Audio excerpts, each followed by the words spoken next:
There is no convincing evidence linking Osama bin Laden and his inner circle to the various Palestinian terrorist groups.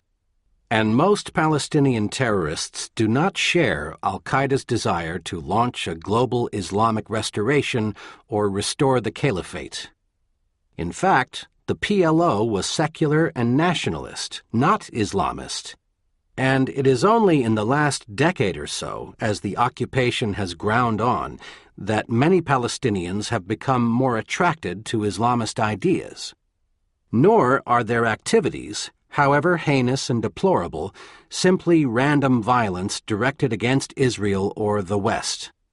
Instead, Palestinian terrorism has always been directed solely at their perceived grievances against Israel, beginning with resistance to the original Zionist influx and continuing after the expulsion of much of the Palestinian population in the 1947-48 war.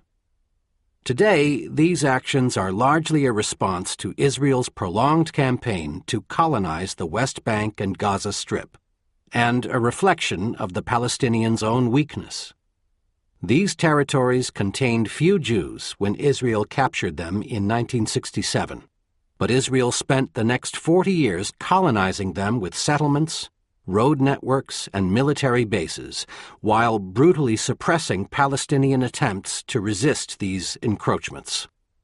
Not surprisingly, Palestinian resistance has frequently employed terrorism, which is usually how subject populations strike back at powerful occupiers. And while groups like Hamas have yet to publicly accept Israel's existence, we should not forget that Yasser Arafat and the rest of the PLO did, and that Palestinian President Mahmoud Abbas has reiterated that commitment on numerous occasions. More important, claiming that Israel and the United States are united by a shared terrorist threat has the causal relationship backward. The United States did not form an alliance with Israel because it suddenly realized that it faced a serious danger from global terrorism and urgently needed Israel's help to defeat it. In fact, the United States has a terrorism problem in good part because it has long been so supportive of Israel. It is hardly headline news to observe that U.S. backing for Israel is unpopular elsewhere in the Middle East. That has been true for several decades. But many people may not realize how much America's one-sided policies have cost it over the years. Not only have these policies helped inspire al-Qaeda, but they have also facilitated its recruitment efforts and contributed to growing anti-Americanism throughout the region. Of course, those who believe that Israel is still a valuable strategic asset often deny that there was any connection between U.S. support for Israel and the terrorism problem, and especially not the September 11 attacks. They claim that Osama bin Laden seized on the plight of the Palestinians only recently, and only because he realized it was good for recruiting purposes. Thus, YNEP's Robert Satloff claims that bin Laden's identification with Palestine is a recent and almost surely opportunistic phenomenon. And Alan Dershowitz declares, prior to September 11, Israel was barely on bin Laden's radar screen. Dennis Ross suggests that bin Laden was merely trying to gain legitimacy by implying that his attack on America was about the plight of the Palestinians. And Martin Kramer says he knows of no unbiased terrorism expert who believes that American support for Israel is the source of popular resentment, propelling recruits to al-Qaeda. Former commentary editor Norman Podhoretz likewise argues that if Israel had never come into existence, or if it were magically to disappear, the United States would still stand as an embodiment of everything that most of these Arabs consider evil.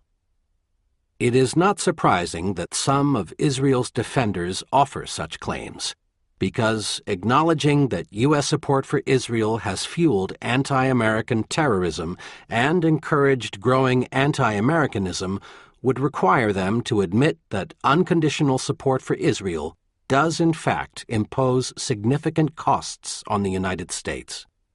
Such an admission would cast doubt on Israel's net strategic value and imply that Washington should make its support conditional on Israel adopting a different approach toward the Palestinians.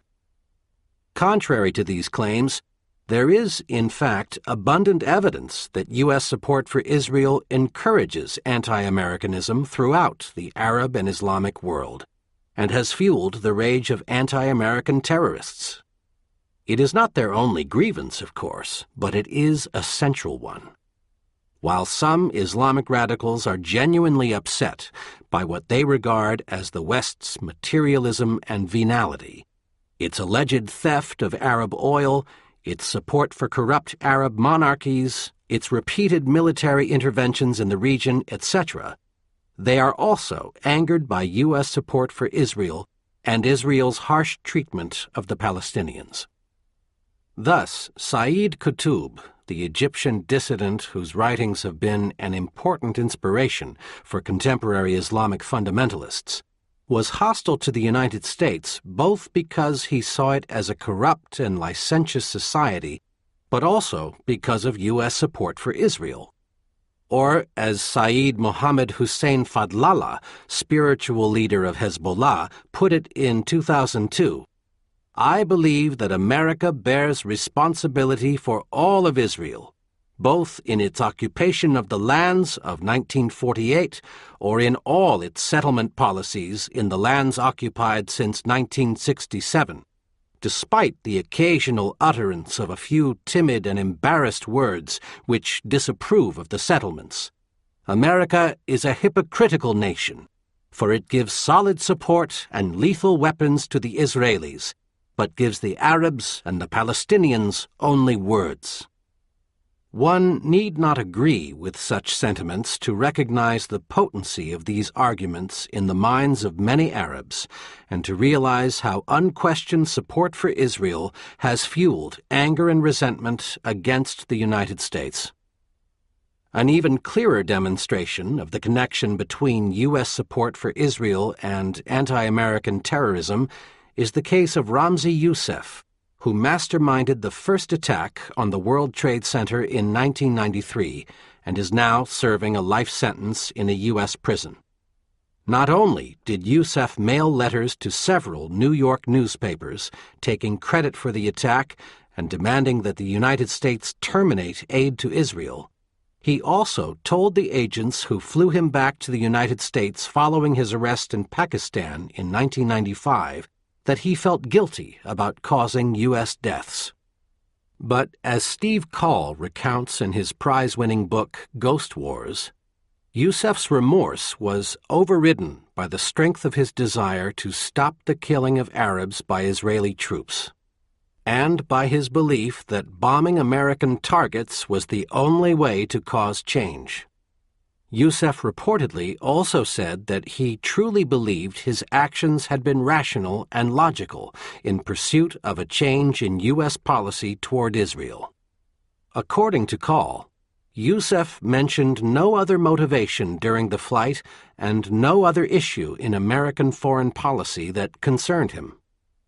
Further corroboration comes from Youssef's associate Abdul Rahman Yassin, who told CBS News correspondent Leslie Stahl that Youssef had recruited him by telling him that acts of terrorism would be revenge for my Palestinian brothers and my brothers in Saudi Arabia, adding that Youssef talked to me a lot about this. Or consider the most obvious case, Osama bin Laden and al-Qaeda. Contrary to the declarations of Satloff, Dershowitz, Kramer, and others, considerable evidence confirms that bin Laden was deeply sympathetic to the Palestinian cause ever since he was a young man, and that he has long been angry at the United States for backing Israel so strongly. According to Michael Scheuer, who directed the CIA's intelligence unit on al-Qaeda and its founder, the young bin Laden was for the most part gentle and well-behaved, but an exception to Osama's well-mannered, non-confrontational demeanor was his support for the Palestinians and negative attitude towards the United States and Israel. After September 11, bin Laden's mother told an interviewer that in his teenage years he was the same nice kid, but he was more concerned, sad, and frustrated about the situation in Palestine in particular, and the Arab and Muslim world in general. Moreover, bin Laden's first public statement intended for a wider audience, released December 29, 1994, directly addressed the Palestinian issue. As Bruce Lawrence, compiler of bin Laden's public statements, explains, the letter makes it plain that Palestine, far from being a late addition to bin Laden's agenda, was at the center of it from the start. Bin Laden also condemned the United States on several occasions prior to September 11 for its support of Israel against the Palestinians and called for jihad against America on this basis. According to Benjamin and Simon, the most prominent grievance in bin Laden's 1996 fatwa, titled Declaration of War Against the Americans Occupying the Land of the Two Holy Places, is bin Laden's hallmark, the Zionist Crusader Alliance. Bin Laden refers explicitly to Muslim blood being spilled in Palestine and Iraq and blames it all on the American-Israeli conspiracy. When CNN reporter Peter Arnett asked him in March 1997 why he had declared jihad against the United States, bin Laden replied, "We declared jihad against the U.S. government because the U.S. government is unjust, criminal, and tyrannical. It has committed acts that are extremely unjust, hideous, and criminal, whether directly or through its support of the Israeli occupation of the land of the Prophet's night journey, Palestine. And we believe the U.S. is directly responsible for those who were killed in Palestine, Lebanon, and Iraq." These comments are hardly anomalous. As Max Rodenbeck, Mideast correspondent for The Economist, writes in a prominent review of two important books about bin Laden, of all these themes, the notion of payback for injustices suffered by the Palestinians is perhaps the most powerfully recurrent in bin Laden's speeches. The 9/11 Commission confirmed that bin Laden and other key al-Qaeda members were motivated both by Israel's behavior toward the Palestinians and by U.S. support for Israel. A background study by the Commission's staff notes that bin Laden tried to accelerate the date of the attack in the fall of 2000, after Israeli opposition party leader Ariel Sharon's provocative visit, accompanied by hundreds of Israeli riot police, to the Temple Mount in Jerusalem, the site of Al-Aqsa Mosque, one of the three holiest sites in Islam. According to the staff statement, although bin Laden recognized that Mohammed Atta and the other pilots had only just arrived in the United States to begin their flight training, the al-Qaeda leader wanted to punish the United States for supporting Israel. The following year, when bin Laden learned from the media that Sharon would be visiting the White House in June or July 2001, he attempted once more to accelerate the operation. In addition to informing the timing of the 9/11 attacks, bin Laden's anger at the United States for backing Israel had implications for his preferred choice of targets. In the first meeting between Atta, the mission leader, and bin Laden in late 1999, the initial plans called for hitting the U.S. Capitol because it was the perceived source of U.S. policy in support of Israel. In short, bin Laden and his deputies clearly see the issue of Palestine as central to their agenda. The 9/11 Commission also notes that Khalid Sheikh Mohammed, whom it described as the principal architect of the 9/11 attacks, was primarily motivated by the Palestinian issue. In the Commission's words, by his own account, KSM's animus toward the United States stemmed not from his experiences there as a student, but rather from his violent disagreement with U.S. foreign policy favoring Israel. It is hard to imagine more compelling evidence of the role that U.S. support for Israel played in inspiring the 9/11 attacks. Even if bin Laden himself were not personally engaged by the Palestinian issue, it still provides him with an effective recruiting tool. Arab and Islamic anger has grown markedly since the end of the Cold War, and especially since the outbreak of the Second Intifada in 2000, in part because the level of violence directed against the Palestinians has been both significantly greater and more visible. The First Intifada, 1987 to 1992, was much less violent, and there was relative calm in the occupied territories during the Oslo years, 1993 to 2000. The development of the Internet and the emergence of alternative media outlets such as Al Jazeera now provide round-the-clock coverage of the carnage. Not only is Israel inflicting more violence upon its Palestinian subjects, but Arabs and Muslims around the world can see it with their own eyes. And they can also see that it is being done with American-made weapons and with tacit U.S. consent. This situation provides potent ammunition for America's critics, which is why the deputy leader of Hezbollah, Sheikh Naim Qasim, told a Lebanese crowd in December 2006, "There is no longer a political place for America in Lebanon. Do you not recall that the weapons fired on Lebanon were American weapons?" These policies help explain why many Arabs and Muslims are so angry with the United States that they regard al-Qaeda with sympathy, and some are even willing to support it, either directly or tacitly. A 2004 survey of Moroccans reported that 8% had a favorable or very favorable image of President Bush, but the comparable figure for bin Laden was 45%. In Jordan, a key U.S. ally, the numbers were 3% for Bush and 55% for bin Laden, who beat Bush by a margin of 58% in Pakistan, whose government is also closely allied with the United States. The Pew Global Attitudes Survey reported in 2002, before the invasion of Iraq, that public opinion about the United States in the Middle East/conflict area is overwhelmingly negative, and much of this unpopularity stems from the Palestinian issue. According to Middle East expert Shibli Telhami, no other issue resonates with the public in the Arab world and many other parts of the Muslim world more deeply than Palestine. No other issue shapes the regional perceptions of America more fundamentally than the issue of Palestine. Usama Makdizi agrees, writing that, "On no issue is Arab anger at the United States more widely and acutely felt than that of Palestine.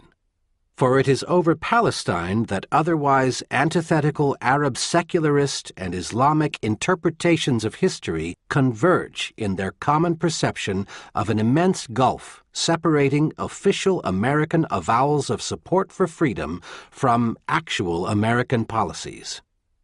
U.S. support for Israel is not the only source of anti-Americanism, of course, but it is an important one, and it makes winning the war on terror and advancing other U.S. interests more difficult." Other government studies and numerous public opinion polls offer the same conclusion. Arab populations are deeply angered by America's support for Israel, which they regard as insensitive to Arab concerns and inconsistent with professed U.S. values. Although many Arabs have somewhat favorable views of U.S. science and technology, U.S. products, American movies and TV, and even surprisingly positive views of the American people and U.S. democracy, their views of American foreign policy, and especially U.S. support for Israel, are strongly negative. As a visiting Yemeni physicist remarked in 2001, "When you go there, you really love the United States, but when you go back home, you find the U.S. applies justice and fairness to its own people, but not abroad." A 2004 report by the Pentagon's Defense Science Board concluded that Muslims do not hate our freedom, but rather they hate our policies. And the 9/11 Commission acknowledged that It is simply a fact that American policy regarding the Israeli-Palestinian conflict and American policy in Iraq are dominant staples of popular commentary across the Arab and Muslim world.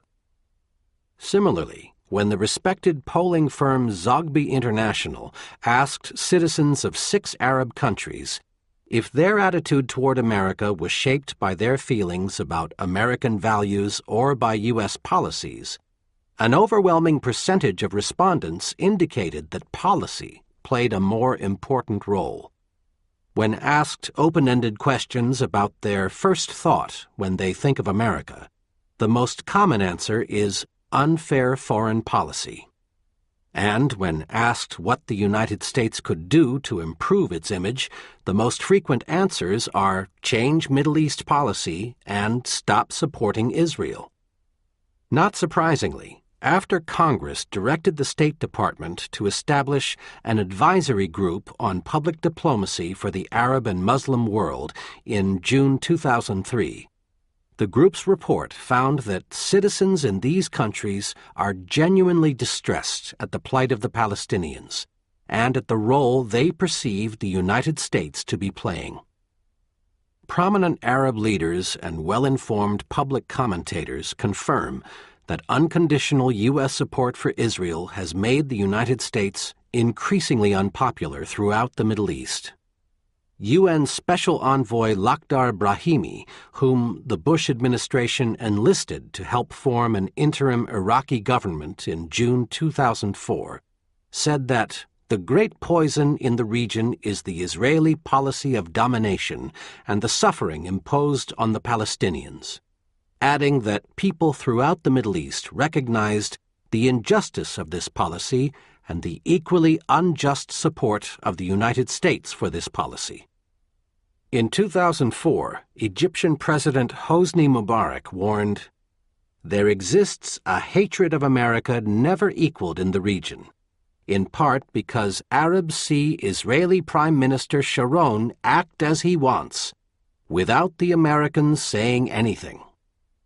King Abdullah II of Jordan offered a similar view in March 2007, telling a joint session of Congress that the denial of justice and peace in Palestine is the core issue, and this core issue is not only producing severe consequences for our region, it is producing severe consequences for our world. Not surprisingly, these pro-American regimes want the United States to change a policy that reinforces popular discontent over their own ties to the United States. U.S. support for Israel is hardly the only source of anti-Americanism in the Arab and Islamic world, and making it more conditional would not remove all sources of friction between these countries and the United States. Examining the consequences of Israel's treatment of the Palestinians and tacit U.S. support of these policies is not to deny the presence of genuine anti-Semitism in various Arab countries, or the fact that groups and governments in these societies sometimes fan these attitudes and use the Israel-Palestine conflict to divert attention from their own mistakes. Rather, our point is simply that the United States pays a substantial price for supporting Israel so consistently. This posture fuels hostility toward the United States in the Middle East, motivates anti-American extremists and aids their recruiting, gives authoritarian governments in the region an all too convenient scapegoat for their own failings, and makes it harder for Washington to convince potential supporters to confront extremists in their own countries. When it comes to fighting terrorism, in short, U.S. and Israeli interests are not identical. Backing Israel against the Palestinians makes winning the war on terror harder, not easier, and the partner against terror rationale does not provide a compelling justification for unconditional U.S. support. Confronting rogue states. The new strategic rationale also portrays Israel as an essential ally in the campaign against authoritarian rogue states that support terrorism and that seek to acquire WMD. Like the Partners Against Terror argument, this familiar justification sounds convincing at first hearing. Isn't it obvious that dictatorships like Syria, Iran, or Saddam Hussein's Iraq are hostile both to Israel and the United States? Aren't such regimes likely to use WMD to blackmail the United States or give WMD to terrorists? Given these dangers, doesn't it make sense to continue generous aid to Israel, both to protect it from these dangerous neighbors and to keep the pressure on them, thereby hastening the day when these brutal regimes either collapse or change their ways? In fact, this rationale does not stand up to careful scrutiny either. Although the United States does have important disagreements with each of these regimes, most notably their support for certain terrorist organizations and their apparent interest in acquiring WMD, they are not a dire threat to vital American interests, apart from the U.S. commitment to Israel itself. America's main strategic interest in the Middle East is oil, and protecting access to this commodity mainly depends on preventing any single country from controlling the entire region. This concern could justify going after one of these states if it grew too strong or too aggressive, as the United States did when it expelled Iraq from Kuwait in 1990-91, but it does not justify going after Iran, Iraq, and Syria at the same time. The other features that are frequently invoked to explain why the United States should back Israel against these rogue states are even less compelling on strategic grounds. Does the fact that they are dictatorships justify relentless U.S. hostility? No, because the United States has allied itself with other dictatorships when doing so advanced its interests, and it still does so today. Is their support for terrorist groups a sufficient rationale? Not really, because these states and these terrorist groups have refrained from attacking the United States, and because the United States has often turned a blind eye toward the promotion of terrorism in the past, including terrorism supported by these same states. Like most countries, the United States has been willing to cooperate with regimes it did not necessarily like, when doing so advanced U.S. interests. Washington backed Saddam Hussein and Iraq during its war with Iran in the 1980s, for example, and it still backs Pakistan's military dictatorship despite that government's well-documented support for Islamic terrorism in Kashmir and elsewhere. U.S. leaders were also happy to accept Iran's help when dealing with the Taliban and pleased to get intelligence information about al-Qaeda from Syria. These, admittedly, are limited instances of cooperation, but they do suggest that neither state is a mortal threat to vital U.S. interests. What about Syrian meddling in Lebanon or a potential Iranian challenge to U.S. allies in the Persian Gulf? These issues are not trivial, but they do not justify backing Israel as strongly as the United States does. Israel's own meddling in Lebanon has repeatedly complicated U.S. efforts there, and its own WMD arsenal and frequent willingness to use force have encouraged other Middle Eastern states to desire WMD of their own. As previously noted, Israel is not much of an asset when it comes to maintaining stability in Lebanon or preserving a balance of power in the Gulf. As we discuss at length in Part 2, Israel and the lobby have repeatedly frustrated U.S. efforts to deal more effectively with these admittedly problematic regimes. As a justification for helping Israel, in fact, this particular strategic argument is essentially circular. Israel is portrayed as a vital ally for dealing with its dangerous neighbors, but the commitment to Israel is an important reason why the United States sees these states as threats in the first place. Indeed, Washington might find it easier to address the various conflicts that it does have with these states were its policies not constrained by the prior commitment to Israel. In any case, these states are at present too weak to harm the United States significantly, though they can certainly make life much more difficult for certain U.S. actions, most notably in Iraq. And Israel has not been much of an asset when America has been forced to take steps against them. Even the threat posed by WMD does not provide a compelling reason to support Israel as strongly as the United States currently does. The United States has its own reasons to oppose the spread of WMD in the Middle East and elsewhere, but it would not be a strategic disaster for the United States if some of these states in this region were eventually to acquire WMD, despite our best efforts.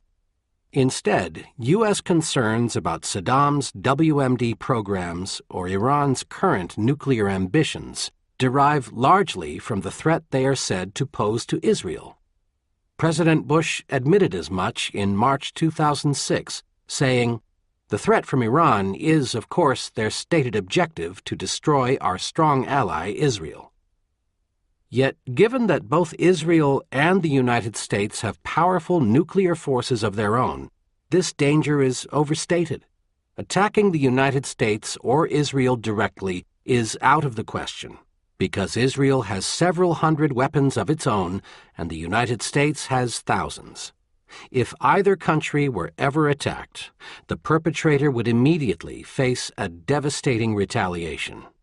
Neither country could be blackmailed by a nuclear-armed rogue state, because the blackmailer could not carry out the threat without facing the same fate. The Soviet Union had thousands of nuclear weapons during the Cold War, was committed to and guided by a revolutionary ideology, and was governed by ruthless men who placed little value on human life. Yet Moscow couldn't use its vast arsenal to blackmail the United States, and Stalin, Khrushchev, and Brezhnev never even tried. The reason is obvious. The United States had its own weapons and could and would retaliate in kind. The danger that a rogue state might decide to give one of its nuclear weapons to a terrorist group is equally remote, because the country's leaders could never be sure the transfer would remain undetected, or that they would not be blamed and punished afterward. Indeed, giving away the nuclear weapons that they had run grave risks to obtain is probably the last thing such regimes would ever do. They would no longer control how the weapons might be used, and they could never be certain that the United States or Israel would not incinerate them if either country merely suspected that a particular rogue state had provided terrorists with the ability to carry out a WMD attack. If the United States could live with nuclear Soviet Union or a nuclear China, whose former leaders were among the greatest mass murderers the world has ever known, and if it can tolerate a nuclear Pakistan and embrace a nuclear India, then it could live, however reluctantly, with a nuclear Iran as well. It is sometimes said that deterrence cannot work against these regimes because their leaders, such as Iranian President Mahmoud Ahmadinejad, are irrational religious fanatics who would welcome martyrdom and thus could not be effectively deterred.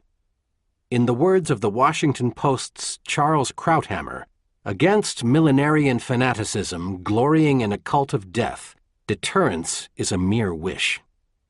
Disproving such an assertion is impossible, of course, because one can never be 100% certain that some world leader might not succumb to suicidal madness. There are, nonetheless, good reasons to be skeptical of such frightening claims. None of these allegedly irrational leaders could launch a WMD attack by himself. Mounting an actual strike would require the active assistance and assent of many other people, all of whom would have to willingly embrace martyrdom themselves. In Iran, for instance, authority over the military is not even in President Ahmadinejad's hands. Moreover, there is no evidence suggesting that any of these leaders has ever sought martyrdom. Saddam Hussein certainly didn't until the noose was nearly around his neck. Finally, it is worth noting that such claims have been heard before and turned out to be wrong. U.S. hardliners once argued that Soviet leaders were ideologically driven and contemptuous of human life, and thus might not be deterrable. And other U.S. leaders feared China's acquisition of nuclear weapons because they thought Mao Zedong was an irrational leader who might be willing to risk tens of millions of people in a nuclear exchange. Secretary of State Dean Rusk once warned that a country whose behavior is as violent, irascible, unyielding, and hostile as that of Communist China is led by leaders whose view of the world and of life itself is unreal. But Chinese nuclear conduct turned out to be quite prudent.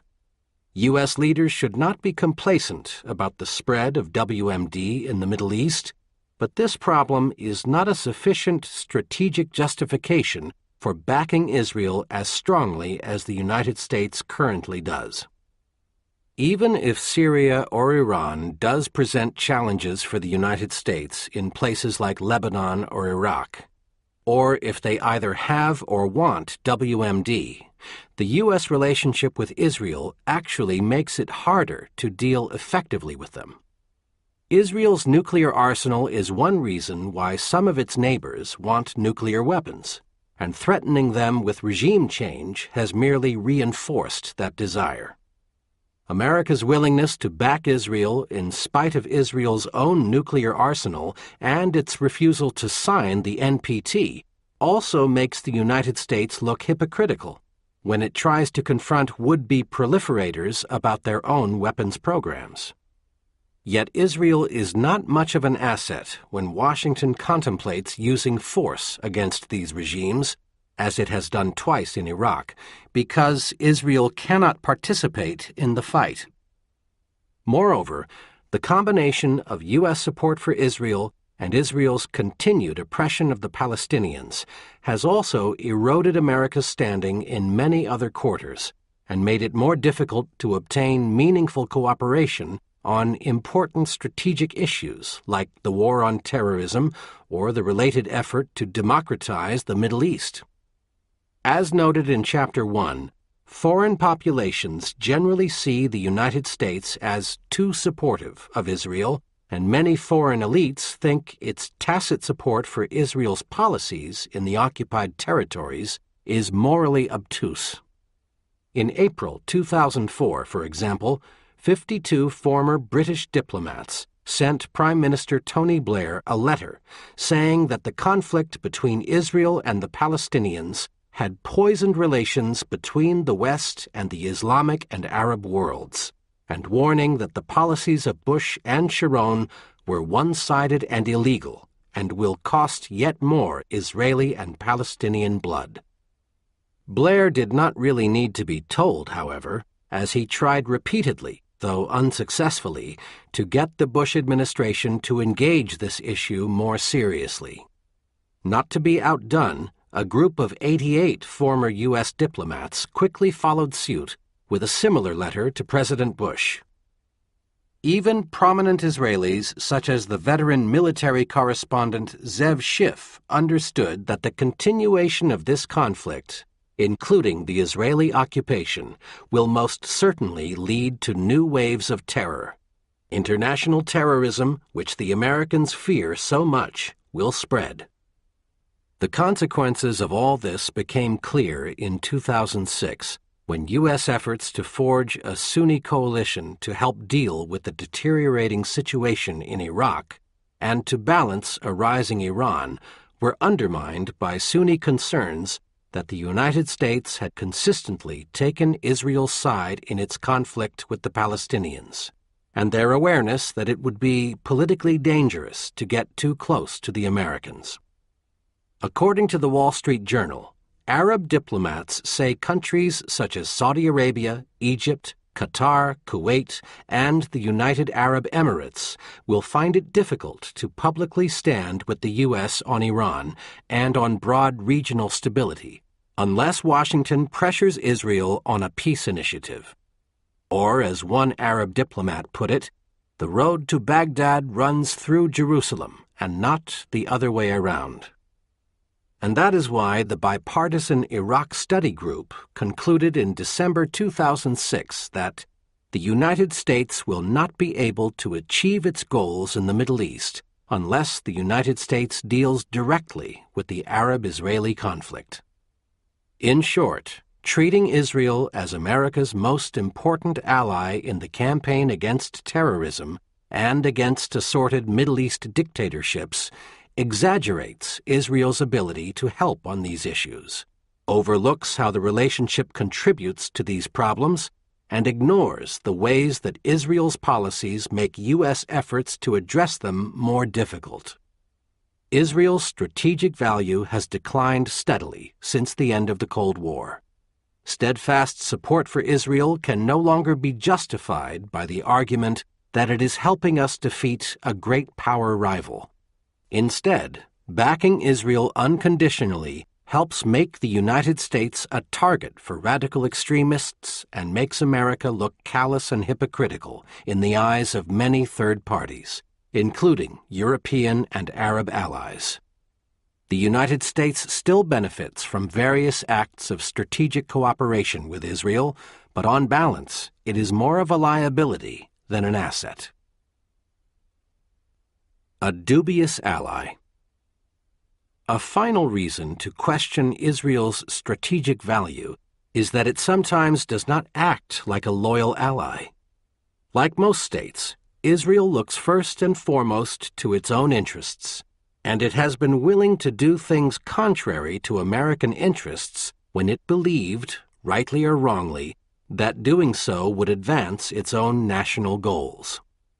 In the notorious Lavon affair in 1954, for example, Israeli agents tried to bomb several U.S. government offices in Egypt in a bungled attempt to sow discord between Washington and Cairo.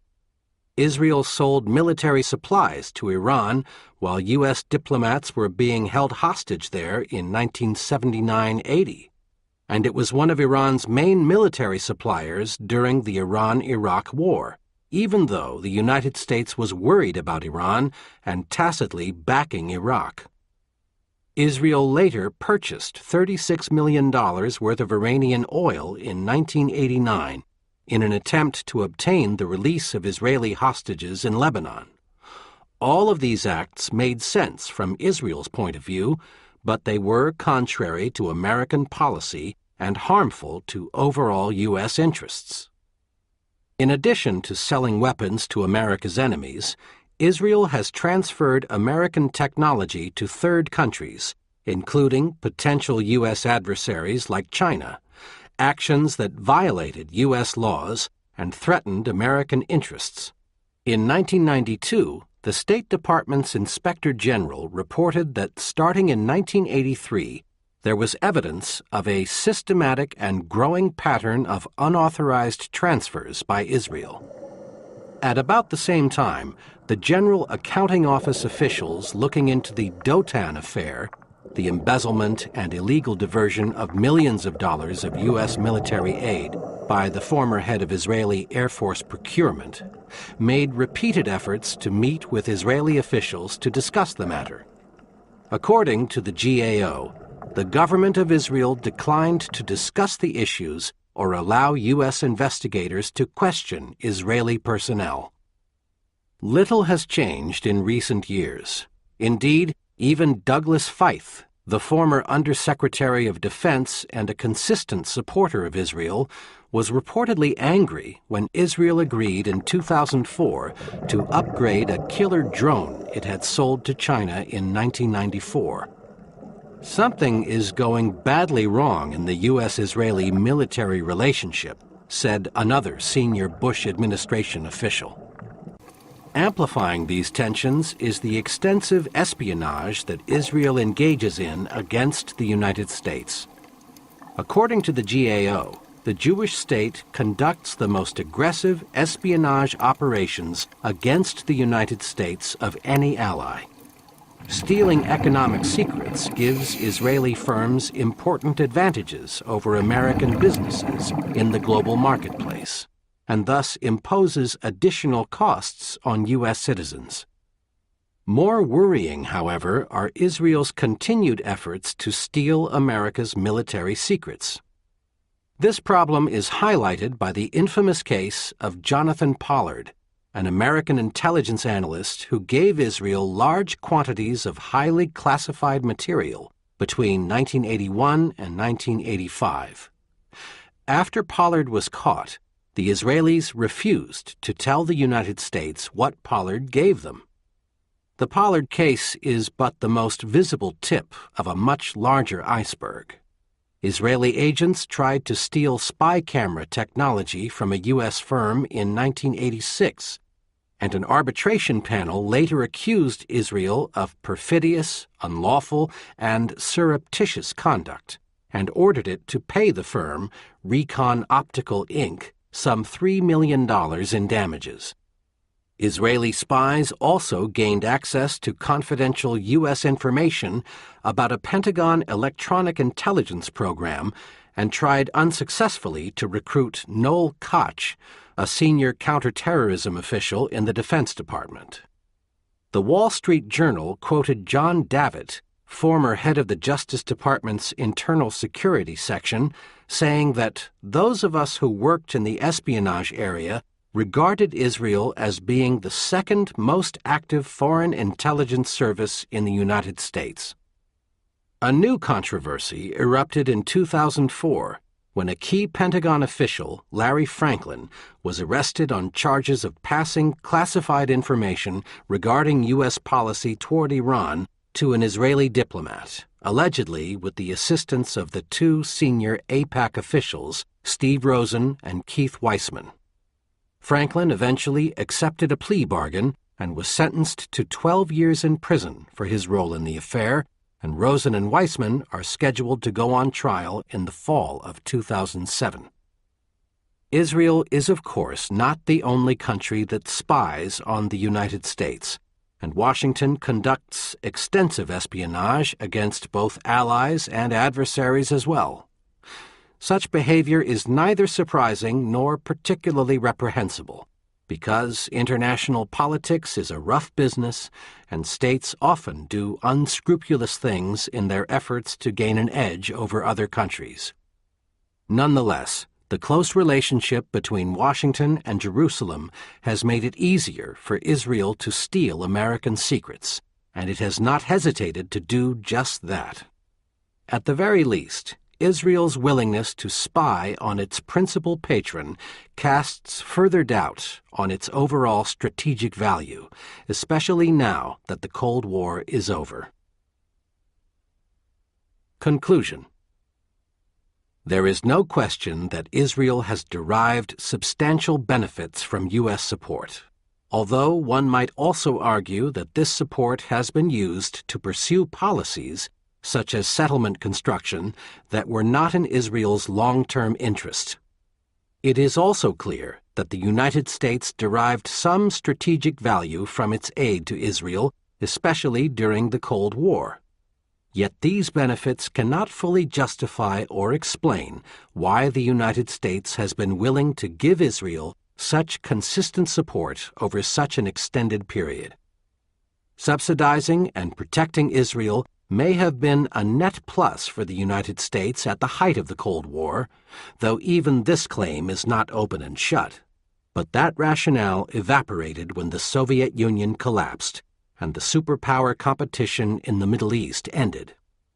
Today, America's intimate embrace of Israel, and especially its willingness to subsidize it no matter what its policies are, is not making Americans safer or more prosperous. To the contrary, unconditional support for Israel is undermining relations with other U.S. allies, casting doubt on America's wisdom and moral vision, helping inspire a generation of anti-American extremists, and complicating U.S. efforts to deal with a volatile but vital region. In short, the largely unconditional special relationship between the United States and Israel is no longer defensible on strategic grounds.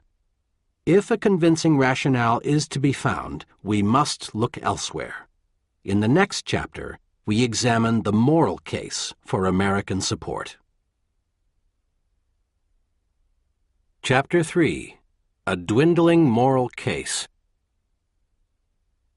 When George W. Bush spoke at the annual policy conference of the American Israel Public Affairs Committee in May 2004, he invoked a set of moral themes to help explain U.S. support for Israel.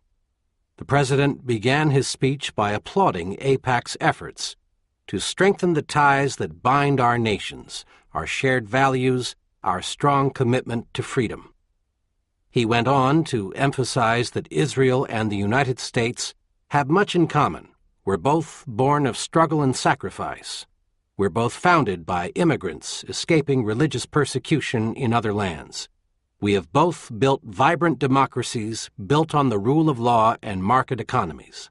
And we're both countries founded on certain basic beliefs that God watches over the affairs of men and values every life. These ties have made us natural allies, and these ties will never be broken. Bush also noted one important difference and drew a moral conclusion from it. Whereas the United States was relatively safe in the past because of its geographical location, Israel has faced a different situation as a small country in a tough neighborhood. The Israeli people have always had enemies at their borders and terrorists close at hand. Again and again, Israel has defended itself with skill and heroism. And as a result of the courage of the Israeli people, Israel has earned the respect of the American people. Bush's remarks underscore the degree to which U.S. support for Israel is often justified not on strategic grounds, but on the basis of essentially moral claims. The moral rationale for American support rests on several distinct lines of argument, and Israel's supporters often invoke one or more of these claims in order to justify the special relationship. Specifically, Israel is said to deserve generous and nearly unconditional U.S. support because it is weak and surrounded by enemies dedicated to destroying it. It is a democracy, which is a morally preferable form of government. The Jewish people have suffered greatly from past crimes. Israel's conduct has been morally superior to its adversaries' behavior, especially compared to the Palestinians. The Palestinians rejected the generous peace offer that Israel made at Camp David in July 2000 and opted for violence instead, and it is clear from the Bible that Israel's creation is God's will. Taken together, these arguments underpin the more general claim that Israel is the one country in the Middle East that shares American values and therefore enjoys broad support among the American people. Many U.S. policymakers accept these various arguments, but even if they did not, the American people supposedly want them to back Israel and certainly do not want them to put any pressure on the Jewish state. Upon close inspection, the moral rationale for unqualified U.S. support is not compelling. There is a strong moral case for supporting Israel's existence, but that fortunately is not in jeopardy at present. Viewed objectively, Israel's past and present conduct offers little moral basis for privileging it over the Palestinians or for undertaking policies in the region that are not in America's strategic interest. The moral rationale relies heavily on a particular understanding of Israel's history that is widely held by many Americans, both Jews and Gentiles. In that story, Jews in the Middle East have long been victims, just as they were in Europe. The Jew, Elie Wiesel tells us, has never been an executioner. He is almost always the victim. The Arabs, and especially the Palestinians, are the victimizers, bearing a marked similarity to the anti-Semites who persecuted Jews in Europe. This perspective is clearly evident in Leon Uris's famous novel Exodus, 1958, which portrays the Jews as both victims and heroes, and the Palestinians as villains and cowards.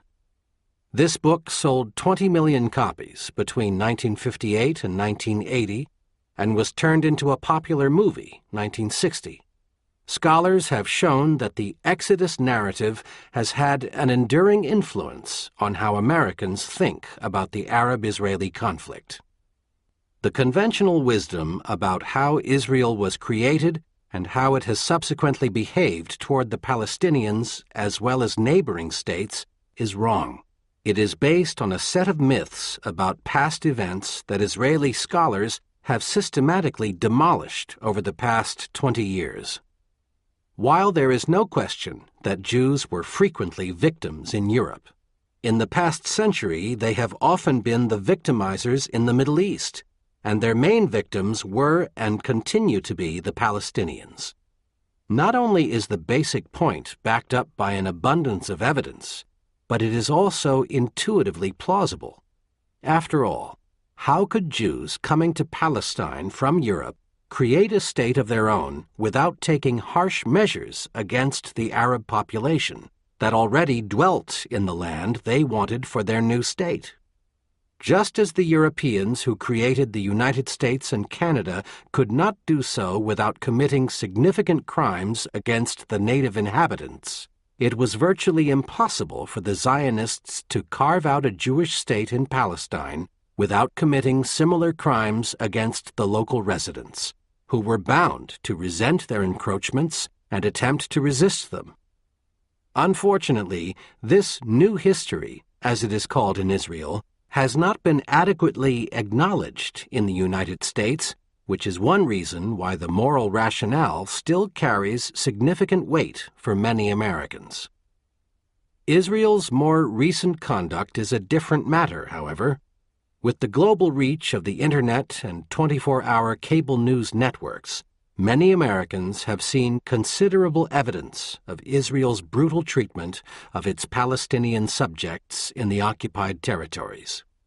They have also seen the consequences of Israel's actions in the Second Lebanon War, 2006, in which the Israel Defense Forces pummeled civilian targets across Lebanon and then dumped several million deadly cluster bomblets in the towns and villages of southern Lebanon. Although these actions have tarnished Israel's public image in the United States, its supporters remain undaunted and continue to make the moral case for sustaining the present relationship between those two countries. In fact, a good case can be made that current U.S. policy conflicts with basic American values, and that if the United States were to choose sides on the basis of moral considerations alone, it would back the Palestinians, not Israel. After all, Israel is prosperous and has the most powerful military in the Middle East. No state would deliberately start a war with it today. Israel does have a serious terrorism problem, but that is mainly the consequence of colonizing the occupied territories. By contrast, the Palestinians are stateless, impoverished, and facing a deeply uncertain future. Even allowing for the Palestinians' various shortcomings, which group now has the stronger moral claim to U.S. sympathy? Getting to the bottom of this issue requires that we look in more detail at the particular arguments that make up the moral rationale. Our focus will be primarily on Israeli behavior, and no attempt will be made to compare it with the actions of other states in the region or in other parts of the world. We are not focusing on Israel's conduct because we have an animus toward the Jewish state, or because we believe that its behavior is particularly worthy of censure. On the contrary, we recognize that virtually all states have committed serious crimes at one time or another in their history, and we are cognizant of the fact that state building is often a violent enterprise. We are also aware that some of Israel's Arab neighbors have at times acted with great brutality. We focus on Israel's actions because the United States provides it with a level of material and diplomatic support that is substantially greater than what it gives to other states, and it does so at the expense of its own interests. Our aim is to determine whether Israel deserves special treatment because it acts in an exceptionally virtuous manner, as many of its supporters claim. Does Israel behave significantly better than other states do? The historical record suggests that it does not. Backing the underdog. Israel is often portrayed as weak and besieged, a Jewish David surrounded by a hostile Arab Goliath. This image has been carefully nurtured by Israeli leaders and sympathetic writers, but the opposite is closer to the truth. Israel has always been militarily stronger than its Arab adversaries. Consider Israel's 1948 War of Independence, where the popular belief is that the Zionists, who fought against 5 Arab armies as well as the Palestinians, were badly outnumbered and outgunned. Benny Morris, a prominent Israeli historian, refers to this description of the balance of power as one of the most tenacious myths relating to 1948. One might think that Israeli forces were at a significant quantitative and qualitative disadvantage in 1948 because it was a small new country surrounded by Arab states that had far more people and far greater material resources. In fact, comparing the population size and the resources of Israel and the Arab world tells you little about the balance of military power between them. As Morris notes, the Atlas map showing a minuscule Israel and a giant surrounding Arab Sea did not, and indeed for the time being still does not, accurately reflect the true balance of military power in the region. Nor do the comparative population figures. In 1948, the Yeshuv, the Jewish settlement in Palestine before Israel was created, numbered some 650,000 souls, as opposed to 1.2 million Palestinian Arabs and some 30 million Arabs in the surrounding states, including Iraq. The reason is simple. The Arab states have been remarkably ineffective at translating those latent resources into actual military power, while Israel, by contrast, has been especially good at doing so. The War of Independence was actually 2 separate conflicts.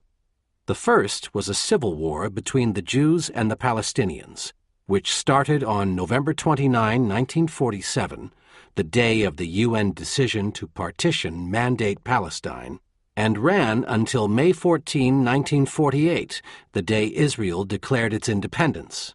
The second was an international war between Israel and 5 Arab armies, which began on May 15, 1948, and ended on January 7, 1949. The Zionists won a lopsided victory over the Palestinians in their civil war because they enjoyed a decisive advantage in numbers and quality of both soldiers and weapons. Jewish fighting units were far better organized and trained than the Palestinian forces, which had been decimated by the British during the 1936-39 revolt and had not recovered by 1948. As Israeli historian Ilan Pappé notes, a few thousand irregular Palestinians and Arabs were facing tens of thousands of well-trained Jewish troops. Not surprisingly, Israeli leaders were fully aware of this power imbalance and sought to take advantage of it.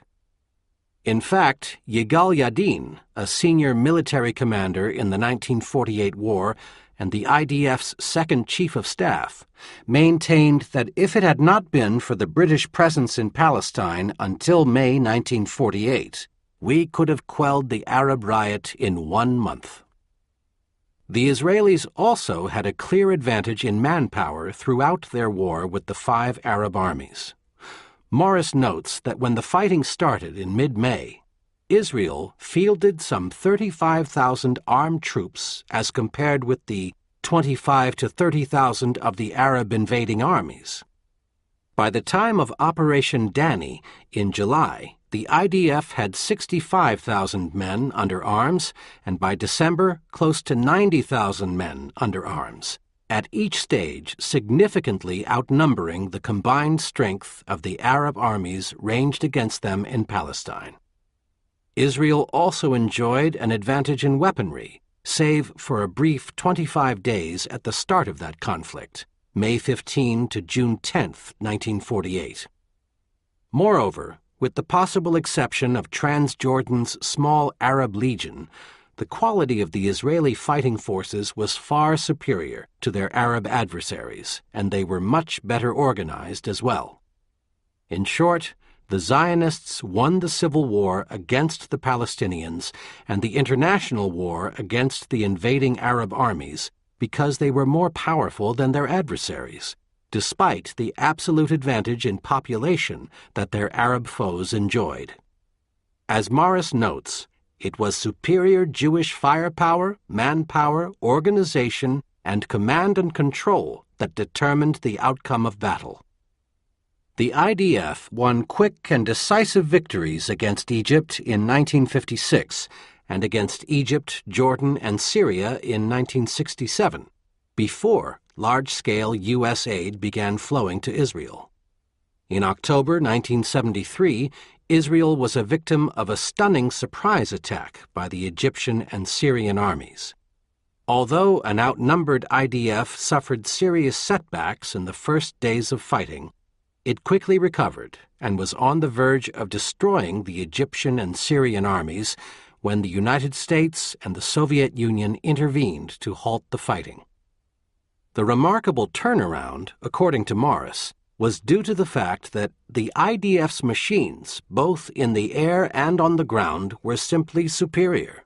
So was its manpower. Israeli pilots, maintenance, and ground control staffs, tank officers, and men were far better trained and led than their Arab counterparts. These victories offer eloquent evidence of Israeli patriotism, organizational ability, and military prowess. But they also reveal that Israel was far from helpless, even in its earliest years. Today, Israel is the strongest military power in the Middle East. Its conventional forces are far superior to those of its neighbors, and it is the only state in the region with nuclear weapons. Egypt and Jordan have signed peace treaties with Israel, and Saudi Arabia has offered to do so as well. Syria has lost its Soviet patron, Iraq has been decimated by 3 disastrous wars, and Iran is hundreds of miles away and has never directly attacked Israel. The Palestinians barely have effective police, let alone a military that could threaten Israel's existence, and they are further weakened by profound internal divisions. The deaths caused by Palestinian suicide bombers are tragic and strike fear in the hearts of all Israelis, but they do relatively little damage to Israel's economy, much less threaten its territorial integrity. Groups like Hezbollah can launch low-yield missiles and rockets at Israel and might be able to kill a few hundred Israelis over the course of months or years, but these attacks do not represent an existential threat to Israel. According to a 2005 assessment by Tel Aviv University's prestigious Jaffe Center for Strategic Studies, the strategic balance decidedly favors Israel, which has continued to widen the qualitative gap between its own military capability and deterrence powers and those of its neighbors. If backing the underdog were a compelling rationale, the United States would be supporting Israel's opponents. Of course, there is another dimension to the argument that Israel has long been under siege and is always the victim. The claim that despite Israel's military superiority, its Arab neighbors are determined to destroy it.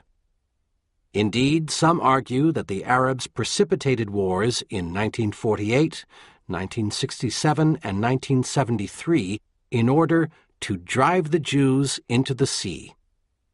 While there is no question that Israel faced serious threats in its early years, The Arabs were not attempting to destroy Israel in any of those three wars. This is not because the Arabs were happy about the presence of a Jewish state in their midst. They clearly were not. But rather because they have never had the capability to win a war against Israel, much less defeat it decisively. There is no question that some Arab leaders talked about driving the Jews into the sea during the 1948 war, but this was largely rhetoric designed to appease their publics. In fact, the Arab leaders were mainly concerned with gaining territory for themselves at the expense of the Palestinians, one of the many occasions when Arab governments put their own interests ahead of the Palestinians' welfare. Morris, for example, writes, "What ensued once Israel declared its independence on 14 May 1948 and the Arab states invaded on 15 May was a general land grab, with everyone, Israel, Transjordan, Syria, Egypt, and even Lebanon, bent on preventing the birth of a Palestinian Arab state and carving out chunks of Palestine for themselves." Contrary to the old historiography, Abdullah's, king of Transjordan, invasion of eastern Palestine was clearly designed to conquer territory for his kingdom at the expense of the Palestinian Arabs, rather than to destroy the Jewish state. Indeed, the Arab Legion stuck meticulously throughout the war to its non-aggressive stance vis-à-vis the Yishuv and the Jewish state's territory. It is not at all clear that Abdullah and Glubb, British general who commanded Transjordan's Arab Legion, would have been happy to see the collapse in May 1948 of the fledgling Jewish Republic. Certainly, Abdullah was far more troubled by the prospects of the emergence of a Palestinian Arab state and of an expanded Syria and an expanded Egypt on his frontiers than by the emergence of a small Jewish state. And Abdullah, as Morris notes, was the only Arab leader who committed the full weight of his military power to attacking Israel, indicating either inefficiency or perhaps a less than wholehearted seriousness about the declared aim of driving the Jews into the sea. Shlomo Ben-Ami, a noted historian and a former Israeli foreign minister, has a similar view of Arab goals in the 1948 war. Ill-prepared and poorly coordinated, the Arab armies were dragged into the war by popular pressure in their home states, and because their leaders each had his own agenda of territorial expansion.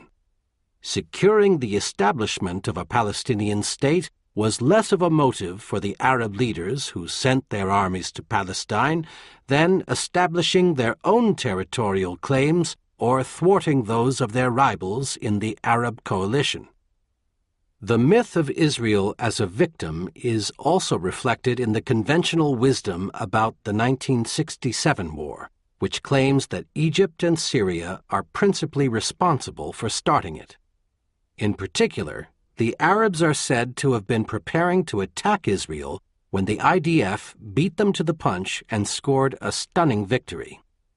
It is clear from the release of new documents about the war, however, that the Arabs did not intend to initiate a war against Israel in the late spring of 1967, much less try to destroy the Jewish state. Avi Shleim, a distinguished Israeli new historian, writes, "There is general agreement among commentators that Egyptian President Nasser neither wanted nor planned to go to war with Israel. In fact, Israel bears considerable responsibility for the outbreak of the war." Shleim writes that Israel's strategy of escalation on the Syrian front was probably the single most important factor in dragging the Middle East to war in June 1967, despite the conventional wisdom on the subject that singles out Syrian aggression as the principal cause of war. Ben-Ami goes even farther, writing that Yitzhak Rabin, the IDF chief of staff, intentionally led Israel into a war with Syria. Rabin was determined to provoke a war with Syria because he thought this was the only way to stop the Syrians from supporting Fatah attacks against Israel. None of this is to deny that Egypt's decision in May 1967 to close the Straits of Tiran was a legitimate cause of concern to Israel. But it was not a harbinger of an imminent Egyptian attack, and that point was recognized by American policymakers and many Israeli leaders. Serious diplomatic efforts were also underway to solve the crisis peacefully. Yet Israel chose to attack anyway, because its leaders ultimately preferred war to a peaceful resolution of the crisis. In particular, Israel's military commanders wanted to inflict significant military defeats on their two main adversaries, Egypt and Syria, in order to strengthen Israeli deterrence over the long term. Some also had territorial ambitions. General Ezer Weitzman, the IDF's chief of operations, reflected this sentiment when he said on the eve of the war, "We are on the brink of a second war of independence with all its accomplishments." In short, Israel was not preempting an impending attack when it struck the first blow on June 5, 1967. Instead, it was launching a preventive war, a war aimed at affecting the balance of power over time, or, as Menachem Begin put it, a war of choice. In his words, "We must be honest with ourselves. We decided to attack him," Egyptian President Nasser.